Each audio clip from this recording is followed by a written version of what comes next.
Bonsoir à tous les potos, bienvenue dans cette nouvelle vidéo. Aujourd'hui on va parler de l'interview donnée de Nasser Al-Khelaifi dans France Football, oui, qui a été beaucoup acheté aujourd'hui et a été en rupture de stock. J'ai réussi à me le procurer, il n'en restait plus que un ce soir à la dernière minute, donc je voulais en parler avec vous dans une vidéo. On va lire un peu ensemble l'interview qu'il a donnée, parce que certes on a eu quelques extraits dans certains sites, mais on n'a pas eu l'interview en entier. Donc la vidéo va être un petit peu longue, on va essayer de faire le mieux qu'on peut, au plus vite, décortiquer un peu cette interview qu'il a fait. On sait que depuis la défaite contre Manchester, il s'est fait très discret dans les médias. Là, il y a du grand changement qui est en train de se faire. Déjà, l'arrivée de Leonardo en tant que directeur sportif, après le départ d'Enrique. Et on a vu qu'il a sorti enfin ses couilles depuis le temps qu'il est au PSG, en disant des choses qu'il aurait dû dire déjà depuis beaucoup de temps.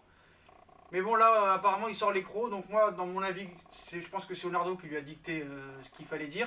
Donc on va décortiquer ensemble l'interview qu'il a donnée à France Football. Voilà, pour ceux qui ne se sont pas procurés, vous avez la chance dans cette vidéo de pouvoir lire l'intégralité de cette interview.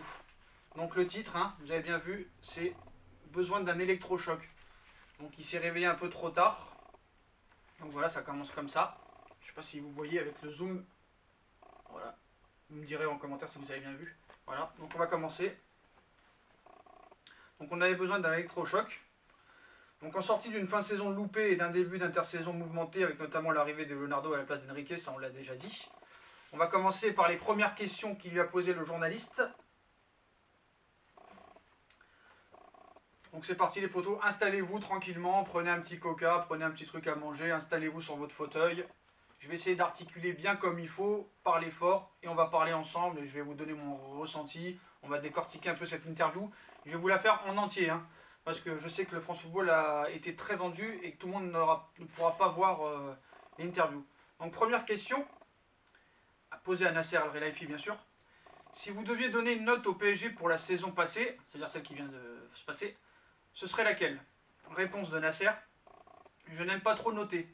Surtout publiquement, je ne pense pas que c'est ainsi que l'on peut avancer. Surtout que ce n'est pas une, mais deux saisons que j'aurais à juger. Celle assez fantastique jusqu'au mois de mars avant l'élimination face à Manchester United, et celle beaucoup moins fantastique des 3 derniers mois. C'est impossible de regrouper ces deux périodes si différentes. Nous sommes passés du blanc au noir, brutalement. Certains oublient les 2 tiers de notre saison qui ont été magnifiques, avec des matchs grandioses. Après MU, malheureusement, tout s'est délité d'une manière assez inexplicable. Tout ce qui marchait jusqu'alors s'est mis à ne plus fonctionner du tout.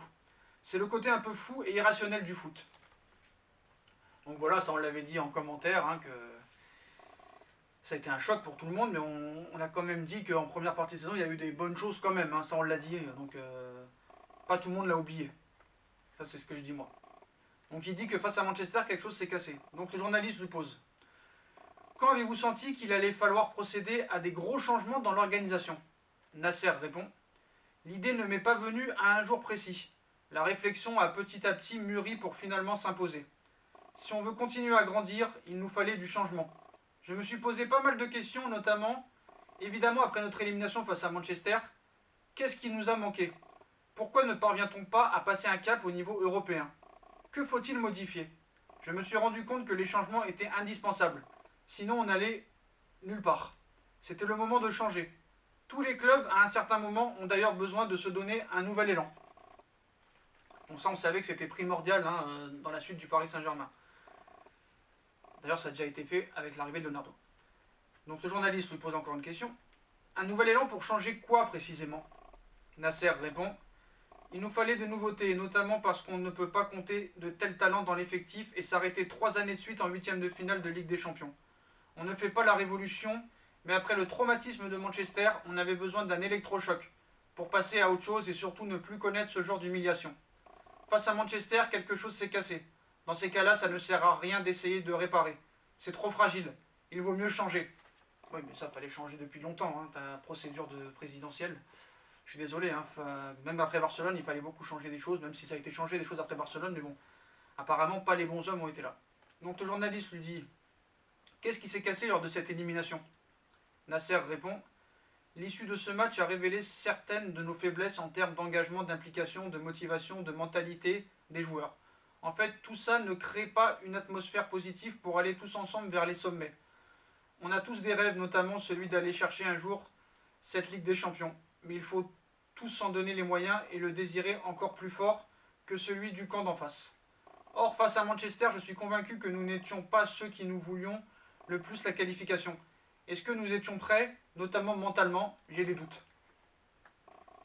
Donc le journaliste dit: vous a-t-on imposé des changements ou tout est devenu de votre propre initiative? Nasser répond: c'est ma décision. Vous savez, je suis dans le milieu depuis quelque temps maintenant et je commence à avoir une certaine expérience. Ces fameux détails qui font la différence, je les cerne. Je me répète, mais ce qui s'est passé lors du match retour face à Manchester m'a confirmé que nous avions des manques évidents, notamment au niveau de la rigueur. Je n'ai pas senti une mentalité de champion durant ces jours-là. T'es pas le seul, t'inquiète pas. Cette élimination face à Manchester constitue-t-elle votre plus grosse déception depuis votre arrivée en 2011? Toutes les défaites sont toujours aussi dures à digérer. En championnat, en coupe, en finale de Coupe de France face à Rennes, à chaque fois je le vis très mal, car j'aime ce club, c'est ma passion. Mais c'est vrai que l'élimination en huitième de finale a été un choc, car la Ligue des Champions reste non pas mon rêve, mais mon but. Bien sûr que pour aller au bout de cette compétition, il te faut aussi de la chance. Et là, on ne peut pas dire que l'on a eu beaucoup de chance. Avec ce pénalty sifflé dans les dernières secondes, sans ce pénalty, on ne serait sans doute pas là à expliquer les raisons des gros changements de l'intersaison. Oui, mettre la faute sur le pénalty, ça me paraît quand même un peu bizarre, un peu lâche pour moi. Donc il continue. Car cette saison a aussi été riche de grandes performances. On a ainsi vendu la saison passée plus qu'1 million de maillots dans le monde entier, ce qui doit nous situer dans le top 5 européen. Il ne faut pas non plus nous sous-estimer notre 8e titre de champion de France, contrairement à ce qu'il se dit. Nous attachons beaucoup d'importance également aux titres nationaux. Donc là, il commence à faire passer la pommade, à vanter son travail de sponsoring, de marketing, tout ça et tout. Donc là, il fuit un peu ses responsabilités, même si avant, il avoue des choses. Donc prochaine question. Il n'empêche, quelle est la principale différence entre le PSG et Liverpool, sacré champion d'Europe en disposant d'un effectif pas foncièrement plus riche que le vôtre? Bon, moi, il se trompe la journaliste, parce que pour moi, le banc de Liverpool est beaucoup plus fourni que celui du PSG. Là, on voit un peu la limite des journalistes. Donc Nasser répond à cette question. Le PSG n'était pas inférieur à Liverpool. C'est d'ailleurs la raison pour laquelle nous les avons battus 2-1 en phase de poule de C1 et perdu contre eux à la dernière minute 3-2. Mais à l'arrivée, ce sont eux les champions d'Europe et pas le PSG. Ils ont une culture de la gagne que nous n'avons pas toujours. Que tu n'as pas du tout même, je peux te le dire. Prochaine question. C'est la preuve que tout n'est donc pas une question de chance. Nasser répond: forcément, Liverpool était déjà en finale la saison d'avant. Pour y arriver au niveau européen, il faut de la continuité. On ne l'a pas à ce niveau-là. Il faut également une mentalité particulière que nous n'avons pas suffisamment. Il faut le reconnaître. Cette mentalité de gagneur à afficher à chaque match, quelle que soit la compétition, match de poule, match à élimination, match de championnat, on doit aborder chacun de ces rendez-vous avec la même force. Cette saison, on a pu constater que nous ne sommes pas suffisamment constants dans l'envie. Et ça, il faut que ça change. Ce n'est pas l'affaire de quelques joueurs, mais de l'ensemble de l'équipe et du staff. Je veux du fighting spirit à chaque match. Donc là, pour moi, il se trompe, parce que si vous vous rappelez des matchs entre le match aller de Manchester United et le match retour, pour moi, la grinta, l'envie, la motivation y était. Donc là, pour moi, je ne suis pas d'accord avec lui sur ce propos-là. Dites-moi en commentaire si vous êtes d'accord avec moi ou avec Nasser. Prochaine question. À qui imputer la faute de ce manque de caractère? Nasser répond: on a tous manqué de caractère et d'autorité. Moi le premier. Je le reconnais. Je ne veux pas fuir mes responsabilités, je suis le premier coupable. Je ne veux pas me cacher ni reporter la faute sur les autres, les joueurs et le coach. Si ça n'a pas marché cette saison, c'est d'abord de ma faute, mais ça va changer. Oui, d'accord, c'est d'abord de ta faute, mais cette année, peut-être pas entièrement, c'est peut-être pas le premier fautif cette année. Je suis désolé, pour moi, le premier fautif est le Prince qui a engagé Tourelle. Voilà. Donc cette année, c'est peut-être pas le premier fautif. Il est fautif depuis des années, mais cette année-là, c'est pas le premier fautif, pour moi. Donc il dit, mais ça va changer donc. Donc le journaliste lui dit comment? Nasser répond: l'une des missions confiées à Léo est justement de faire évoluer les mentalités ensemble. Je souhaite que nous fassions de ce club un vrai club de gagnants. J'ai confiance à 100% en sa faculté à nous emmener tout en haut avec davantage de caractère et d'autorité. Tout le monde attendait ce surplus de rigueur, moi, les joueurs, le staff, les supporters et même les médias. Je ne dis pas que ça va être facile, mais il va disposer des pleins pouvoirs sportifs pour y arriver. De toute façon, on n'avait pas le choix. Il fallait faire ces changements. Que lui avez-vous demandé en priorité? Donc, le journaliste lui pose ça. Nasser répond, il sait ce qu'il a à faire, il sait aussi comment y arriver, car il a commencé le projet avec nous. Il ne débarque pas de nulle part. Le PSG, il connaît de toutes ses forces, et aussi ses faiblesses. Ça permet de gagner du temps. Vous étiez resté en contact depuis son départ en 2013? Bien sûr, Léo c'est mon gars, il est incroyable. J'ai une confiance totale en lui. Il a le tempérament, la personnalité, l'expérience, la force de persuasion et le caractère pour réussir. Je ne vois pas qui d'autre dans le milieu du foot regroupe toutes ces qualités. Son autorité naturelle va faire du bien à tout le monde, notamment aux joueurs. Pour ça, on est d'accord pour moi. S'il a autant de qualités, pourquoi ne pas l'avoir retenu il y a 6 ans? Pour être honnête, je ne souhaitais pas le voir partir. Mais tout le monde sait pourquoi il est parti. Il n'avait pas aimé la façon dont ça s'était passé avec les instances. Est-ce qu'il a été difficile à le convaincre? Nasser sourit. Non, en 2 minutes, l'affaire a été réglée entre nous. Il n'a même pas discuté de contrat. Il était très heureux de revenir car il s'est toujours convaincu qu'il y a quelque chose de grand à faire ici. Il va créer des synergies au sein du sportif qui n'existaient pas suffisamment la saison dernière. Le rôle de Leonardo sera-t-il différent de celui tenu par Enrique? Nasser répond, ce sera le directeur sportif du club, mais avec une totale autorité sur tout le secteur pro, mais également la formation. Il va avoir tous les pouvoirs sportifs. C'était important de lui offrir un tel champ d'intervention, car ça lui permet d'avoir un regard complet sur le fonctionnement général de tout le secteur sportif. Tellement de domaines sont liés les uns les autres. Est-ce que la première fois que vous allez autant déléguer de pouvoir à un collaborateur? Nasser répond, non, je fonctionne toujours ainsi, avec une totale confiance dans les gens avec lesquels je travaille. Bien sûr, je pense beaucoup au PSG, même la nuit quand je dors. Avec Léo, je suis tranquille, je suis certain que l'on va être plus fort et qu'il va vite trouver les mots pour motiver tout le monde. Même les médias qui sont parfois réticents à nous soutenir. Il sourit. Prochaine question, pourquoi n'avoir pas poursuivi avec Antero? Ce n'est pas parce que nos chemins se séparent que je voulais oublier tout ce que nous avons fait ensemble, c'est-à-dire rien pour moi. C'est juste la fin d'une histoire. Il a accompli un très gros travail depuis son arrivée après la réussite n'a pas été celle espérée. Il nous a fallu un changement rapide, mais on ne pouvait plus continuer ainsi. Mais ça, c'est le foot, je ne l'oublierai pas, car il a fait beaucoup de belles choses pour le PSG. Il a fait beaucoup de belles choses pour le PSG. Qu'est-ce qu'il a fait que de belles choses comme Paris? On l'a pas attendu en 2 ans, il n'a pas vendu bien comme il fallait. Les recrutements de Mbappé et Neymar, on nous fait croire que c'est Enrique, mais c'est pas du tout Enrique. C'est les agents sportifs, tout ça et tout. Vous savez qui c'est? On l'a déjà parlé dans des précédentes vidéos. Voilà. Question suivante, qui commence à être intéressante. Que change l'arrivée de Leonardo pour Thomas Tuchel? Beaucoup de choses. Il va avoir désormais quelqu'un avec lui pour l'épauler dans sa mission. Il sera très proche de Léo et pourra échanger régulièrement. Ce duo va être une grande force pour le PSG car ce sont 2 hommes très complémentaires, j'en suis convaincu. Léo sera derrière les joueurs, derrière le coach, pour transmettre cette mentalité qui nous a fait défaut, mais aussi pour vérifier que tout le monde va bien dans la même direction. Il sera là aussi pour vérifier que les règles sont respectées, que des comportements individualistes ne viennent pas parasiter le groupe. Il sera en fait à la fois très protecteur, mais également intransigeant en cas de faute. Il n'hésitera pas à dire stop quand il constatera des dérives. Le groupe a besoin de trouver un peu de rigueur. Si un joueur commet une faute, il ne fera pas de sentiment et il saura lui faire comprendre que le club est largement au-dessus de lui. Donc là, il dit un peu des choses qu'il ne pense pas. Parce qu'on a une info comme quoi déjà Leonardo penserait à Massimiliano Allegri. Mais comme ils ne veulent pas virer Tuchel pour l'instant, ils vont tout faire comme à l'époque de Camboré. C'est ça que j'ai peur, qu'ils le virent au bout de 3-4 matchs sans victoire et qu'après ils mettent Allegri et que tu finisses deuxième comme à l'époque de Montpellier. Donc ça c'est une erreur. Moi je pense que soit tu te sépares de Tuchel directement, ou soit tu prends Allegri pour la saison 2020-2021. Mais là, soit tu le vires tout de suite et tu mets Allegri, mais il ne faut pas le jeter en début de saison, à moins vraiment qu'il y ait une catastrophe. Là c'est compliqué. Fini la belle vie au PSG? Les joueurs vont devoir assumer leurs responsabilités encore plus qu'avant. Il faut que ça soit complètement différent. Ils vont devoir faire plus, travailler plus. Du premier entraînement au dernier match de la saison, c'est ça un grand club. Je veux des joueurs fiers de porter notre maillot, pas des joueurs qui font le job quand ça les arrange. Et ils ne sont pas là pour se faire plaisir. Et ils ne sont pas d'accord, les portes sont ouvertes. Ciao, je ne veux plus voir de comportement de star. Vous avez pourtant la réputation d'être très proche des joueurs. Là, c'est intéressant. Il coupe. Ce n'est pas vrai. Il faut arrêter avec ça. Je sais que certains disent que je suis le copain des joueurs, et toujours de leur côté.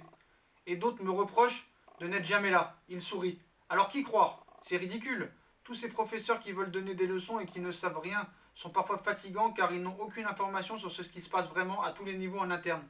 C'est juste du blabla. Je ne suis pas celui qui va aller voir les joueurs pour leur dire ce qu'ils doivent faire ou penser. Je ne suis pas là non plus pour les consoler. Je regarde, j'écoute, mais je sais rester à ma place. Les joueurs savent que je serai toujours là pour les protéger. Mais si je vois qu'ils ne font pas le maximum de leur côté pour honorer le maillot, là je vais être intransigeant. Je veux des grands professionnels dans l'attitude et la discipline. Ah bah oui, c'est sûr. Hein. Là, ce qu'il dit, c'est n'importe quoi. On l'a vu avec le cas Aurier, avec le cas Zlatan. Il a eu des favoris, le cas Thiago Silva, le cas Neymar, qui leur fait faire ce qu'il voulait. Zlatan des voyages en Suède, Neymar des voyages au Brésil, il n'était même pas là pour le titre en 2018. L'affaire Aurier, qu'il a réintégré dans le groupe. Donc là, pour moi, il dit n'importe quoi. Quels joueurs vous ont déçu? Je ne veux pas mettre tous les joueurs dans le même panier. Il y a plein de bons mecs dans ce groupe très talentueux, mais certains n'ont pas été exemplaires. Je ne vous donnerai bien sûr pas de nom. Je veux surtout leur faire passer le message suivant, ça ne sera plus possible de fonctionner comme avant. Vous fustigez le manque de discipline, mais qu'est-ce qui vous empêchait de taper du poing sur la table en cours de saison? Ça, c'est notre fonctionnement interne, et je n'ai pas pour habitude de raconter dans les médias ce que je fais ou pas avec les joueurs. Et j'ai toujours laissé travailler les coachs et les directeurs sportifs dans leur mission quotidienne avant de faire mes propres analyses. Ah ouais, mais attends, quand un coach ou un directeur sportif ne fait pas le boulot, faut pas attendre la fin de saison pour lui dire. Quand tu es à l'école, tu fais du mauvais travail, la prof elle convoque les parents et direct il te dit Jean-François il a mal travaillé. Hein. Ça c'est n'importe quoi aussi. De quoi a le plus manqué le PSG la saison passée? Autorité ou de fluidité dans sa gouvernance? Un peu des deux, certainement, c'est lié. Léo le sait et il y travaille déjà. Sa première mission ne va-t-elle pas consister à chasser quelques attitudes suffisantes? Est-ce devenu trop facile en Ligue 1 pour le PSG? Je vous assure que tout ce que je veux, c'est une concurrence la plus compétitive possible en France. C'est très important à mes yeux. Plus nous serons nombreux à nous disputer le titre et plus le PSG sera fort. J'en suis convaincu. Mais si nous pouvons battre une équipe 6 ou 7-0, il ne faut pas s'en priver. C'est ça la marque des grands. Respecter jusqu'au bout les moins forts et refuser la facilité. Je suis un compétiteur et je veux que tous mes joueurs aiment cette envie de tout gagner et d'inscrire un maximum de buts, même face aux plus petits. Je comprends que ça peut être parfois compliqué de se remotiver après ou avant un match de Ligue des Champions. Mais c'est la même chose pour les clubs de Liga, de Première Ligue ou de Bundesliga. Si certains y arrivent, pourquoi pas nous? La Ligue 1 mérite-t-elle le PSG? Il sourit. Je ne répondrai pas à cette question, je veux juste dire que la Ligue ne nous aide pas beaucoup. L'Ajax, quand il a fallu décaler un match de championnat pour mieux préparer ses rendez-vous européens, il l'a obtenu sans problème. Et ça n'a choqué personne. Ici, ça prend tout de suite des allures de privilèges indus. Pourtant, nous sommes des ambassadeurs de la France et de la Ligue 1, non? On a un drapeau français sur notre maillot, où que l'on aille. On est l'équipe de la France aussi. Mais ça, j'ai souvent l'impression qu'il y en a qui l'oublient. Moi, quand on fabrique un nouveau maillot pour le PSG et que je fais des réunions avec Nike pour notre nouvelle tenue, j'insiste pour que figure un drapeau français. C'est naturel car à l'étranger, nous représentons la France. Et j'en suis fier, mais une fois rentré chez nous, on nous remercie comment? Bon là, il n'a pas tout à fait tort. C'est vrai que dans les autres championnats, il n'y a pas de problème. On peut jouer le lundi, on peut décaler des matchs, des journées pour avec des champions. En Ligue 1, c'est très très compliqué. Ils sont pas très open et pas très ouverts. C'est la France, hein, qu'est-ce que vous voulez que je vous dise? Cet été, plusieurs gros clubs seront en reconstruction, comme le Real Madrid et le Bayern ou la Juve, et très actifs sur le marché des transferts. Et Paris. La priorité va être de disposer d'une équipe avec une autre mentalité plus tueuse. Cela signifie-t-il que la génération remontada, ceux qui ont connu les deux terribles désillusions comme Thiago Silva, Marco Verratti ou Edinson Cavani, sont appelés à partir pour laisser la place à des nouveaux éléments vierges de ces poids? Tout ce que je peux dire, c'est que je ne veux plus de stars. Au mauvais sens du terme, on en a assez. Justement, vos deux principales, Mbappé et Neymar, ont connu ces dernières semaines agitées pour des raisons totalement différentes. Kylian Mbappé d'abord qui a appelé à davantage de responsabilités. Avez-vous été surpris par sa sortie et que lui avez-vous dit? Oui, j'ai été surpris. Je ne m'y attendais pas. On s'est bien sûr vu pour s'expliquer. En fait, il souhaite être davantage appliqué dans notre projet pour grandir avec l'équipe, le club, mais je lui ai dit que les responsabilités, ça ne se demande pas. Il faut aller les chercher, parfois même les arracher. On n'attend pas, on provoque. Comme il est très intelligent, je suis certain qu'il a compris. On en avait parlé dans la vidéo précédente, où il y a 3-4 vidéos. Allez la voir si vous ne l'avez pas vue. Êtes-vous convaincu qu'il sera toujours un joueur du PSG la saison prochaine? Oui, et pas à 100%, mais à 200%. Je ne lâcherai jamais ce joueur. Dingue. Notre meilleure décision de ces dernières années a été de le faire signer ici. Il est français, originaire de Paris, avec une mentalité exemplaire. J'ai envie d'être là quand il gagnera son premier ballon d'or, puis les suivants, car je suis convaincu qu'il en remportera plusieurs. Donc là, dans la question, est-ce que Mbappé reste ou pas, là, il dit non à 100%, à 200%. Donc là, il est clair, net et précis. Sur le cas Mbappé. Pour rester, Mbappé souhaiterait être certain d'évoluer au sein d'une équipe suffisamment armée pour aller gagner la Ligue des Champions. Vous le lui avez promis? Je sais ce qu'il veut. Je veux la même chose. On aura cette équipe compétitive. On ne part pas d'une page blanche car nous disposons de plein de joueurs extraordinaires. Cette saison déjà, nous avions eu un effectif insuffisant pour aller très loin en Ligue des Champions. Il faut arrêter de se chercher des excuses. Je déteste ceux qui fuient leurs responsabilités. Tout n'est pas de la faute des dirigeants, ça suffit. Ça, on est d'accord, mais c'est la faute aussi de l'entraîneur pour moi. Vous pensez à Thomas Tuchel quand vous dites ça? Non, pas particulièrement. Surtout à tous ceux qui oublient de faire leur autocritique. Ouais, surtout Tuchel, là. Là, ça se voit. Ça veut dire ça. Ça veut dire ce que ça veut dire. La seconde star, Neymar, a une fois... Ah non, pardon. Neymar a une nouvelle fois escamoté une partie de la saison avec une nouvelle blessure. Puis cette histoire scabreuse avec cette Brésilienne conclue par une autre indisponibilité. Ces écarts et manquements à répétition ne symbolisent-ils pas le laxisme que vous avez appelé à voir disparaître?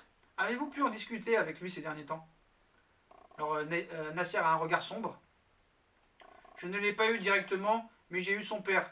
Je lui ai redit ce que j'attendais désormais de joueurs du PSG. Ouais, mais il faut le dire à Neymar, c'est pas à son père qu'il faut le dire, hein, c'est n'importe quoi. Êtes-vous toujours aussi convaincu que Neymar sera celui qui vous fera passer le cap ultime? Je le répète, je veux des joueurs prêts à tout donner pour défendre l'honneur du maillot et à s'inscrire dans le projet du club. Ceux qui ne veulent pas ou qui ne comprennent pas, on se voit et on se parle. Il y a bien sûr des contrats à respecter. Neymar est engagé avec le PSG jusqu'en 2022. Mais la priorité désormais est l'adhésion à notre total projet. Neymar, personne ne l'a obligé à signer ici. Là, ça commence quand même à clasher un petit peu, hein, à envoyer des pics. Il n'est pas aussi catégorique qu'avec Mbappé. Vous avez encore besoin d'être convaincu que Neymar souhaite s'impliquer totalement avec le PSG? Bien sûr, lui comme les autres. Personne ne l'a obligé à signer ici, personne ne l'a poussé, il est venu en toute connaissance de cause pour s'inscrire dans un projet. Ça veut dire que le PSG ne le retiendra pas cet été? Non, je ne dis pas ça. Je répète que Neymar, comme tous les autres joueurs, doit croire en notre projet et donner toutes les garanties d'implication. Et tant que cela continuera à être le cas, ça ne pose absolument aucun problème.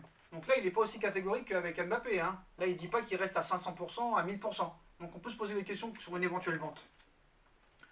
Ce sera quoi un mercato réussi pour le PSG? Réussir à attirer chez nous des joueurs avec une mentalité exemplaire. L'enlisement européen n'a-t-il pas fait perdre de l'attractivité au club? Non, le PSG, croyez-moi, continue de faire rêver beaucoup de joueurs. Vous savez bien que je ne vous donnerai pas de nom. Je peux juste vous dire que l'on aura vite de magnifiques recrues. On travaille sur les profils depuis 6 mois, en étant encore plus attentif à la mentalité des joueurs qui viendront chez nous maintenant. Les négociations sont en cours et les annonces interviendront à chaque fois qu'un dossier sera bouclé. En parler avant est la meilleure manière de faire échouer un dossier. Roman Abramovich a mis 9 ans pour décrocher un titre de C1 avec Chelsea. Ça vous paraît raisonnable comme délai? Son regard s'illumine. Je savais que ce serait compliqué d'aller chercher cette Ligue des Champions, mais rien ne me déviera de ce but. Je souhaite toujours que le PSG aille la décrocher. Ça prend du temps, mais je reste persuadé que l'on y arrivera un jour. Nous sommes un club jeune par rapport au Real ou à Barcelone. Eux qui sont des clubs centenaires ont pu se bâtir une culture de la gagne à travers les époques. Nous on apprend, on a accéléré. Même si on se souvient de la belle période du PSG dans les années 90, on doit rattraper notre retard. On aura une nouvelle fois les joueurs pour y arriver la saison à venir avec une mentalité différente. Aviez-vous la conviction que le PSG 2019-2020 serait vraiment plus fort que celui de 2018-2019? Bien sûr que oui, c'est notre objectif à tous au club. Ou alors autant partir en vacances maintenant et revenir à la première journée de championnat. La saison prochaine, on sera plus fort et plus unis. Voilà. Donc pour faire le débrief de cette interview, attendez, je vais voir la vidéo, combien de temps on en est, parce que sinon ça va couper. Ah, il nous reste 4 minutes les potos, donc on va aller un peu vite. Faire le débrief, après je referai une autre vidéo pour parler un peu du recrutement et des infos. Dans l'entretien qu'il a accordé à France Football, Nasser El-Khelaifi emploie à 12 reprises le mot mentalité. Donc là, ça prouve maintenant qu'il va y avoir un vrai travail de la part de Leonardo et de lui sur la mentalité, au singulier ou au pluriel. Souvent associé à d'autres termes comme autorité et rigueur. caractère, discipline, liste non exhaustive. On se voit bien où le président du PSG en veut venir. Pour que le club soit enfin à la hauteur de ses ambitions, il va falloir serrer les boulons à tous les étages. Cela pour les joueurs, je ne veux plus de stars, voilà. C'est le club au sens large qui n'est pas encore assez fort. Les caprices, c'est fini. Voilà. Donc on fera un peu le débrief dans une prochaine vidéo. Bah voilà. Comme on peut dire, bah, la mentalité, la rigueur, la discipline, l'instance, le recrutement, plus de cadeaux. Là, on a bien vu que sur l'interview, on l'avait dit, Mbappé apparemment restera à 100%. Il n'est pas aussi, comment dire, il n'est pas aussi net sur le cas Neymar, qui quand même, il en trouve la porte quoi qu'il arrive. Hein. Il en trouve la porte. Moi, je pense qu'une vente est peut-être possible, mais pour Mbappé, je pense qu'il restera. Puis voilà, sur la rigueur, on voit bien les joueurs cités, on voit que Tourelle est en danger. D'ailleurs, Leonardo penserait déjà à Allegri. Voilà. Il songe aussi à mettre Thiago Silva dehors. Donc là, on voit vraiment les vrais changements qu'il y a à faire. On voit qu'on n'est pas les seuls, je ne suis pas les seuls à voir que Thiago Silva n'est plus dans le projet. Herrera, apparemment, ne serait plus dans l'actualité. Leonardo travaillerait sur d'autres pistes. Donc on verra. Je ferai une prochaine vidéo pour parler un petit peu de tout ça. Voilà, là on voulait parler de l'interview de Nasser. Donc voilà, je vous ai lu toutes les questions que le journaliste lui a posées et toutes les réponses de Nasser. Donc voilà. Bon, moi à 70%, il a changé des choses, il va changer des choses. On espère que ça va se faire. Il a un autre discours, c'est bien, mais bon, à avoir attendu 8 ans pour faire ça, je pense que ça a été une perte de temps, c'est dommage. Avec tout ce qu'on a dit depuis des années, tout ce qu'on dit dans mes vidéos, tout ce qu'ont dit certains journalistes compétents, je pense qu'il aurait dû faire ça, qu'il aurait jamais dû faire partir Leonardo. Mais bon, attention, comme j'ai dit, Leonardo n'a pas réussi depuis son départ au PSG. Il a des grosses qualités, il a un meneur d'hommes, un gros carnet d'adresse, mais il faudra faire attention. Quand il est resté 2 ans au PSG, on a vu qu'on a gagné qu'un championnat de France, qu'on n'a pas été champion la première année. Il a été entraîné en Turquie à Antalyaspor, il s'est rétamé. Au Milan AC, ça s'est pas très bien passé, malgré quand même certains moyens. Il ne faut pas dire qu'il n'avait pas non plus les mêmes moyens que le PSG, il avait des moyens. Il les laisse quand même dans une situation sans Ligue des Champions. Donc aussi, Léo, il va falloir qu'il prouve des choses aussi l'année prochaine, et cet été déjà. Donc voilà les potos, bah, si vous voulez vous procurer ce France Football, il y a déjà en rupture de stock, voilà. Sinon, vous venez dans cette vidéo et vous aurez les questions et les réponses. Voilà, je vous ai fait ce petit cadeau. Puis comme d'habitude, hein, si on a aimé la vidéo, on like, on partage, on s'abonne. Je ferai une autre vidéo pour parler du mercato du jour, des infos d'aujourd'hui. Et puis dites-moi en commentaire tout ce que vous pensez de ça. Je vous souhaite une bonne soirée. A plus tard les potos.